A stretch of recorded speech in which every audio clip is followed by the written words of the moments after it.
And thanks to the organizers of the conference for inviting me to speak today. I want to recognize the organizers, and many of you have been involved in this conference for the last 6 years.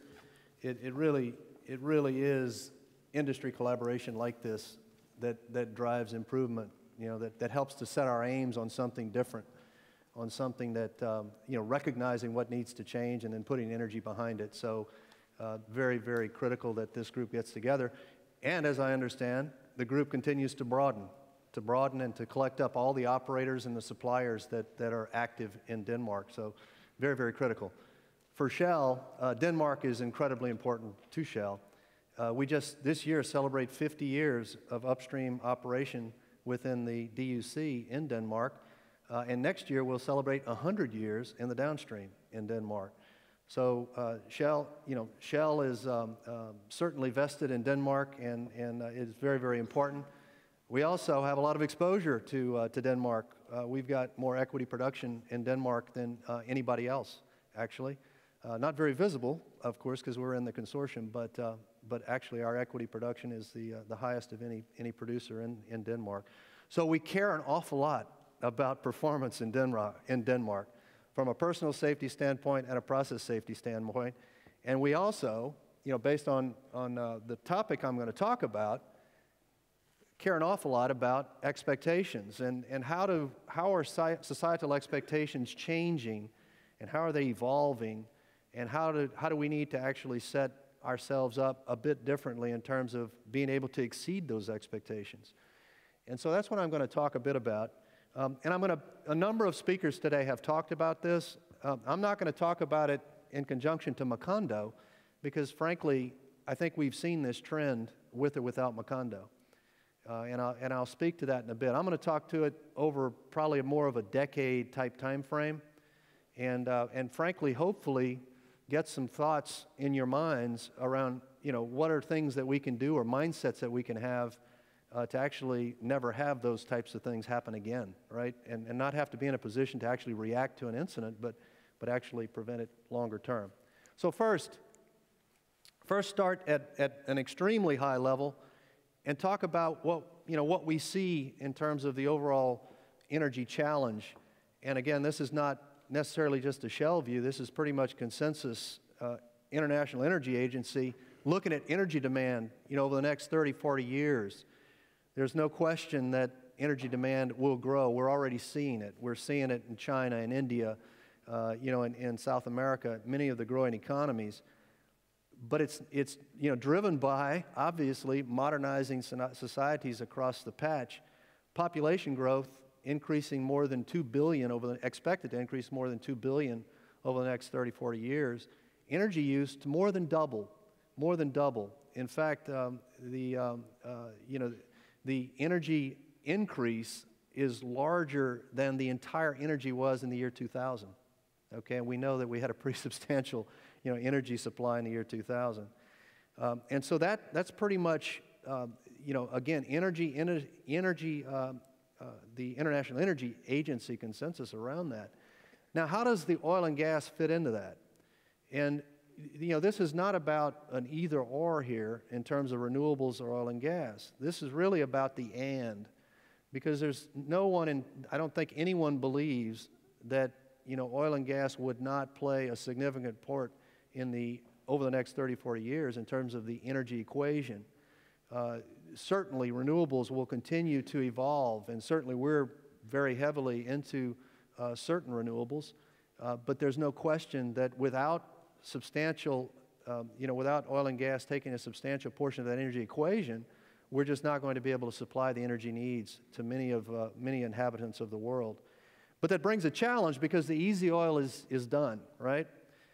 And if you look at resource nationalization, even access to oil is tough in many countries. Most of the oil that remains are what today would be considered unconventional. Tomorrow's conventionals are today's unconventionals. But, frontier environments, difficult places that bring risk that certainly are a challenge to our engineering capability. But challenges we need to embrace and move on. If you look at the And there's also, of course, the CO2 consequence that we need to deal with, and we need to deal with responsibly, whether it's through energy efficiency or whether it's through advancing technologies such as CCS, but also sorting out ways to reduce the impact that we have on footprint as we seek to develop more and more of that resource. So it is a challenge. It's probably, the energy challenge is probably one of the most prominent, challenges throughout the globe over the next 20 or 30 years. And so we play into that. If you look at what exacerbates the challenge, it's the expectations of society that are increasing. And, what's driving that, in my mind, I think that the increased transparency overall, driven by, information technology, tied with the globalization of, the world, the interconnectedness of the world, certainly over the last 10 years has driven a pretty much a revolution in terms of the way information flows, combined with a reduced tolerance for mistakes, okay? And whether it's a Macondo or whether it's any kind of mistake, and it's not unique to our industry, of course. High hazard industries, the tolerance for mistakes is thinner and thinner. If you think of the nuclear industry and the Fukushima incident and the implication that's had on the nuclear industry, it's been profound. We've talked about goal zero, target zero, incident free, many things we've talked about today that we're setting our aims for as an industry. But frankly, the way I see it, the way we see it, is society expects that. Society expects incident free.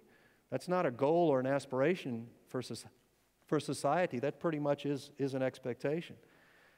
And of course, our track record is only as good as your last incident. And I think many of us have experienced that in more ways than one. Local incidents have worldwide consequences. I personally, in my own operation in Europe last year, we had a Gannett, we had the Gannett experience. Just a little anecdote. I happened to be on holiday that week. I was actually in Africa, on a safari in Africa, and totally disconnected at the time. I get a call from my mother, calling from the States, okay, saying, what's going on in your Europe operation? Of course, I didn't get the call. I was on holiday, but she picked it up. She picked it up through a friend who picked it up from the internet, okay? And this was 2 days after the incident, right? So how is that for connectivity? Imagine something like that happening 10 years ago, 15 years ago, okay? She calls me on my mobile phone in the middle of Africa and says, hey, what's up? What's going on? Certainly doesn't want to see me in a congressional hearing or something like that, that's for sure. So the connectivity of the world, I think, is undeniable, and it's just going to get even more connected, yeah? I mean, in some of the reforms that are happening in the Middle East, yeah? How much of that is happening due to the enhanced connectivity, the enhanced transparency, right? So again, not unique to our industry, much more holding, it's really holding responsible people accountable, holding responsible people fully accountable for actions and implications. And it's only going to continue to proceed. And so when I look at some of the improvement, and I'm going to talk about improvement on personal safety as an industry and on process safety as an industry that we've seen over the last decade. But even if you say we're improving, and in some cases you can say we're probably not, we're improving marginally. The question is, are we exceeding the rate of escalation of society's expectations? And I don't think we are. I don't think we are. Because again, society's expectations are increasing ever so significantly, and frankly, our pace of improvement is quite marginal. And so let's talk about the first one. Let's talk about personal safety. This is personal safety of the largest integrated oil companies. This is their worldwide performance in the oil and gas industry. The integrated oil companies, which is our peer group, the peer group that we operate in. I think we are all incredibly proud of the progress that we've made as an industry, and I know I'm proud of the progress that Shell has made over that period on personal safety. We're not at zero. We're certainly not pleased, okay? And we know how much effort has gone into making those kinds of improvements. And we know all of the ingredients it took to make those kinds of improvements. But frankly, we're flattening. A number of folks have talked today about, how do we break the plateau? We're certainly not at zero. There's more work to be done. And certainly, society's expectations are not such that tolerating injury is something that would be accepted anytime soon. There's no question leadership is at the heart of improvement. I think we saw a number of presentations today, particularly, Mark, your presentation with Maersk and what you've done to get the actual high-level commitment and penetrated throughout the organization. I think all the ingredients are there. That's very much the kind of approach that I think many of us have been successful with and certainly encouraging, but it certainly takes a tremendous amount of effort. But we know we can do it when we put our heads to it, no question about it. If you look at process safety, now it's really interesting because there are not many high-level benchmarkable process safety indicators that are out there.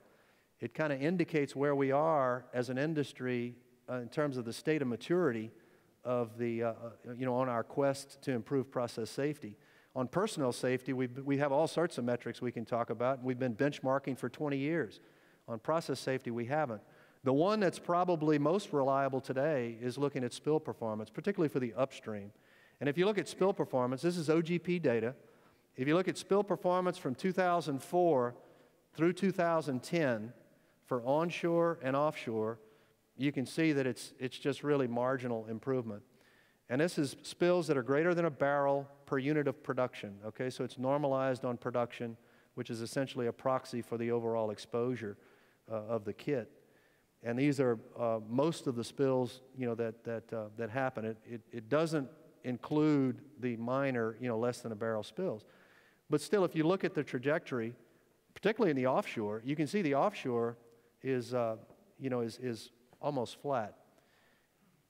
There's another set of information that's going to become available here very, very soon, and it's the OGP benchmarking on process safety that's looking at Tier 1 process safety incidents, API OGP Tier 1 process safety incidents, and that'll be available here very, very soon. And so that is going to be a huge enabler, to enable some of the learning and some of the collaboration that we've been able to do on personal safety for a number of years. But it's not quite ready for prime time yet. So I think the question, if I go back to personal safety, the question is, what have we learned on the quest to improve personal safety that we can apply to process safety? Certainly, as I say a number of times here, leadership is certainly the key. When I think of my own personal journey on personal safety, but also in process safety, and I reflect on some of my own personal beliefs, and a number of you have hit on it today, that it really comes down to what are your beliefs and what do you really stand for? What are you willing to commit to, and have others hold you accountable for?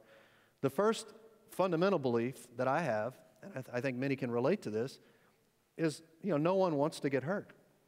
That's a huge advantage that we have. Okay, no one really wants to get hurt. We certainly can play to that advantage. The second one is that goal zero is possible. Zero incident, an incident-free workplace is possible. I encounter many people today that sometimes think that's an intellectual exercise. It's a nice target, it's an aspiration, but do you truly believe it's real? I absolutely believe it's real, and I think, I and many of you probably have rigs or workplaces that are actually already operating incident-free, but it's a fundamental belief. The next belief I have is that any hazard, if identified, can be mitigated. Any hazard, if identified, can be mitigated. But the reality is, many times in our learning from incidents, we find out that we didn't recognize the hazard. If we had, we could have mitigated. But that's a huge one. And the last one, and at least for me, is the most important of all. And it's a belief that says, if an incident occurs, it indicates some failure of leadership at some level. Okay? And that's the one that really hits home. And that's the one that reinforces that leadership is at the heart of improvement. It's not about what they did. It's what conditions did I create as a leader that set them up to fail. Okay? And that's one that I think, in my mind, of the four beliefs that I've tried to operationalize, that's the one for me that's generated the most improvement in my own personal experience. That absolute recognition that, what have I done, what have I not done to actually contribute or to create the conditions that could have led to the cause of the incident. And that is what I think, those beliefs are transferable to process safety. You have your own set of beliefs. Many of them may align with the ones I just described, but I think it's absolutely transferable. There's no question that some of the risks associated with process safety are not as visible. Personal safety risks are a lot more visible, quote unquote, easier to manage. Process safety risks are less visible. But if you don't have some set of beliefs that's similar to the ones I articulated, I don't think that we're going to be set up to make the progress we're making. So let me just share what we're doing in Shell. We set on this journey several years ago. Actually, it was right about the time of the Texas City incident. And so we're on a journey. We're on a process safety improvement journey in Shell. And I'll just share with you what that journey looks like and just some of the reflections thus far. First of all, is up on the upper right, the bow tie model. What that implies, the safety case is fundamental to everything that we do. Shell mandated the safety case approach for its global operation more than a decade ago, regardless of what regulatory framework was in place or what the regulatory expectation was. The belief is so strong in that approach that we mandated it for every operation around the world, rigs, producing operations, upstream, downstream. So that is absolutely fundamental. The first thing we started with, obviously, is relooking at every safety case in a kind of in a renewed and much more rigorous fashion. Then moving over to the overall improvement program. The improvement program is represented by the pedal on the left, and it's design integrity, technical integrity, operating integrity, with integrity leadership absolutely at the center. What do we mean by design integrity, and what have we done there? Design integrity is getting it right up front in the design, particularly focused on major accident hazards. But one of the things that we enhanced our design with is we said there's certain risk that we're not going to try an ALARP approach on. There's certain risk on the basis of major incidents that have happened in our industry over the last 25 years, okay, from Flicksboro to Grangemouth to Longford to Texas City to Macondo. There are learnings from those incidents from a design perspective that we're going to say we're going to mandate, okay, from a design perspective. And so we came up with a dozen. We came up with 12 items we call our process safety basic requirements. And you cannot ALARP those. You have to do those. So for example, subsea isolation valves on pipelines. They're not required in every regulatory framework around the world. But and so you could take an ALARP approach to that, and you could convince yourself that you don't need them in certain cases. We said we're not going to do that. We're going to mandate isolation valves on all pipelines across the world as a basic requirement. Don't leave it up to the judgment of the organization for that. Another one is cappable wells. Okay, cappable wells, and Steve will talk about some of this in a bit, I'm sure. We mandated that all our deep water wells are designed to be capped. Now, we already had about 95% of them that were designed to be capped, but you can't ALARP it. It's got the surface casing, the shallower casings have got to be designed to withhold the full pressure of the reservoir at any point during the drilling of the well. Okay? That is not a regulatory requirement. That is not a regulatory requirement. So those are just some examples of where we've taken the load off the organization and said, these things we're just going to mandate, and then we're going to apply our design and engineering standards in a typical approach for everything else. Okay? The other on technical integrity